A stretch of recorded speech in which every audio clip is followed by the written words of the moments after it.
and welcome back to Courage to Talk. And today, Linda, we have another topic which is very near and dear to me, of course, but to most victims, and something we touched on yesterday,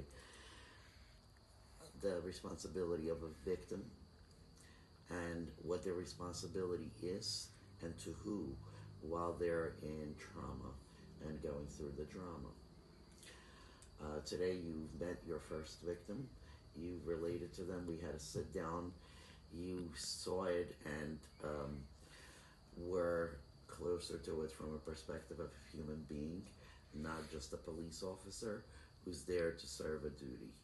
So, my question is, I guess, um, how do you feel about what the responsibility of a victim is, knowing what we're dealing with right now with other victims that are coming to us for help, and we're trying to help, but how do you feel of what their responsibility is? That question is pretty an intimate question in which I have to take off one hat and put on another hat. And as a person, female, human, feeling empathy for another human being, it was a deep dive that I took, one of reflection to try to see and understand that trauma, that pain, and how my words affected that person. Um, it's something I'm still grappling with, um, but I can work through it. Just trying to understand and empathize with what they're going through. It could be mental. It could be something that is not real to them. Um, so I'm really just perplexed with trying to understand better, if that makes sense. Absolutely. I think more than not being real to them, I think it's just not something they're comfortable with, not something familiar to them. And from a victim's mentality, that's something as unreal and not something you're used to seeing. Your reaction is even that much more unreal or something they're used to seeing. But I have to say that on the hat of a police official, an officer on the street, duty calls to make sure they're safe. And the average officer, I would say, including myself, don't really look at that empathy to a great extent. They look at duty calls, I got to get this done. What do I need to do to make her safe? And they move on.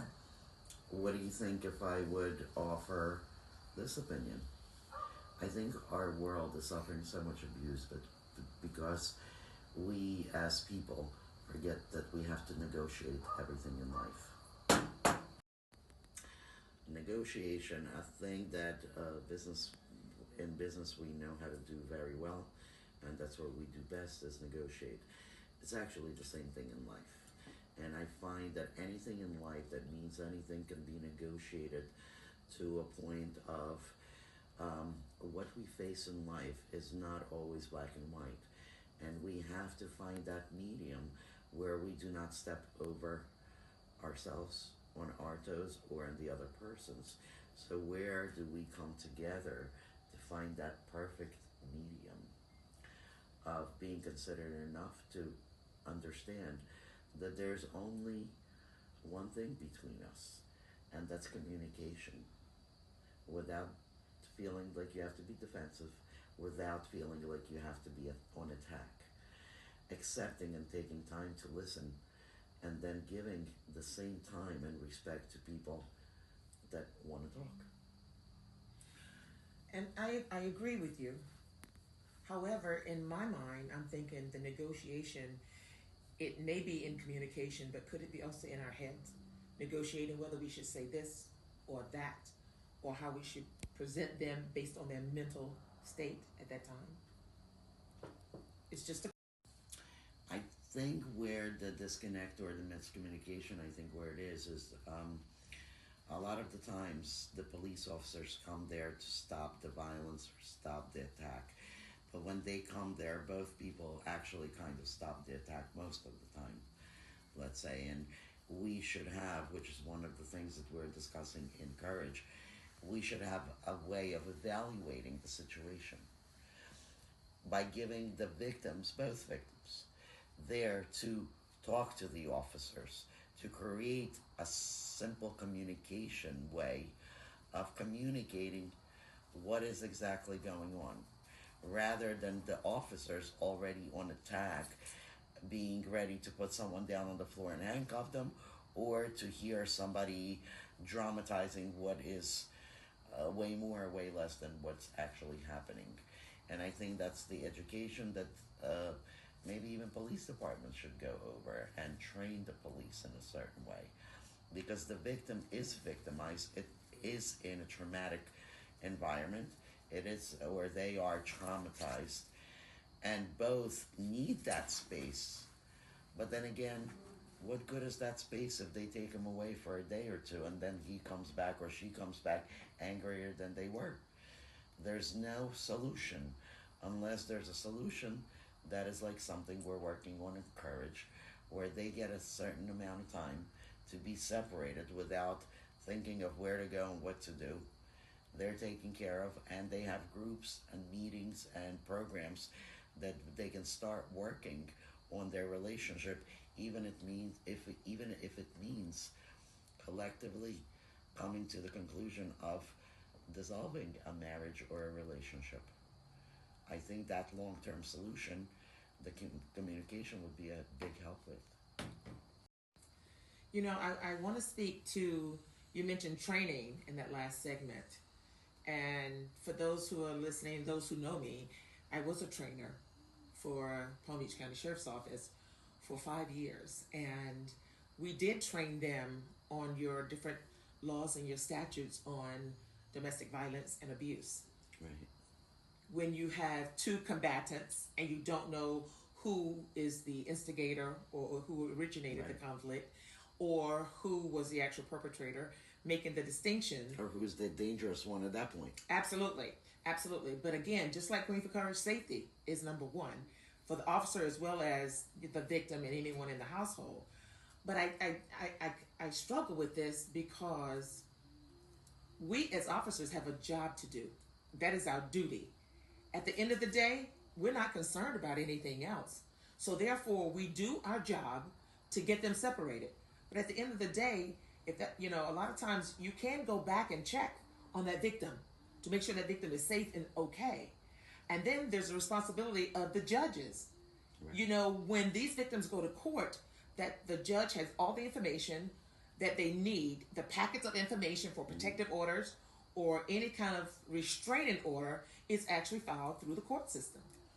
And that's going to take us to the next subject, which is the help desk for the courts. And that's a subject we all struggle with, and that's something that is going to be a program and one of the programs in Queen for Courage that I'd love to talk to you about, because we constantly on a daily basis, me and you and everyone from Queen for Courage and the structure of it is constantly contemplating on what can we do to fix the problem. That takes me back to the incident we were talking about, the court hearing you were in the day before, and what happened with the judge. Well, yeah, I actually sat in that court, and I did sworn testimony. That judge, I feel, identified there was 2 counts of perjury, both the defendant and his witness, and the judge didn't call it. But at the same time, where the victim sent information to the judge on 2 different occasions, there was 9 actual pictures of bite marks and all kinds of hospital bills and evidence that he wouldn't allow because he didn't have it in the courtroom at that moment. However, the defendant had the 9 pictures. It wasn't allowed. So there was various ways of getting it to the judge, and even confirmed that it got to the judge. The judge overlooked that and threw it out of court. Absolutely. And there was another lady in the courtroom who actually identified herself as a witness for the victim and told the judge, I have those pictures. And she hand delivered them. And he wouldn't accept it, though. So my offer to our president, Mr. President, please, I hope you see this and see this one day soon, because our victims should not be victims. And I have a message to you directly from the Queen. Q for C Foundation in. Show you what I made of. Don't matter how much blood I bleed, there's a fight in me.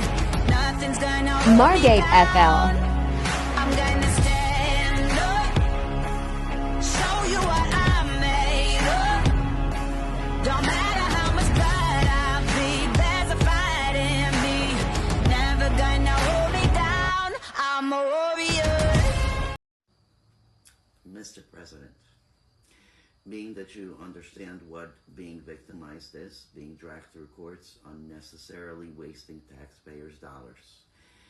Imagine those women, those men, and those children that are dragged through the same courts, but nowhere, even close, having the ability to have defense like you, having the ability to afford all this like you.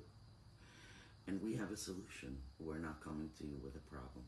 We're coming to you with multiple solutions that Queen for Courage has created to get our tax-paying citizens that are victims of abuse today back into the world as healthy tax-paying citizens, instead of seeing death by suicide from victims that can't handle this intense abuse, seeing the murders of victims of abuse, and seeing the tragedies that ultimately lead to death.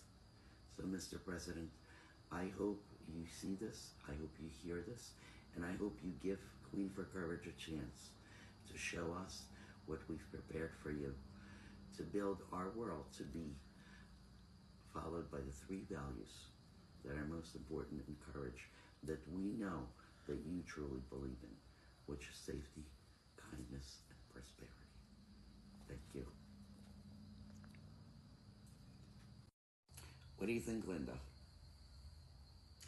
Well, you're asking President Trump to help us with Queen for Courage, with the victims that are that are experiencing. No, I'm not asking help for Queen for Courage. I'm asking help for the citizens of our society that need help.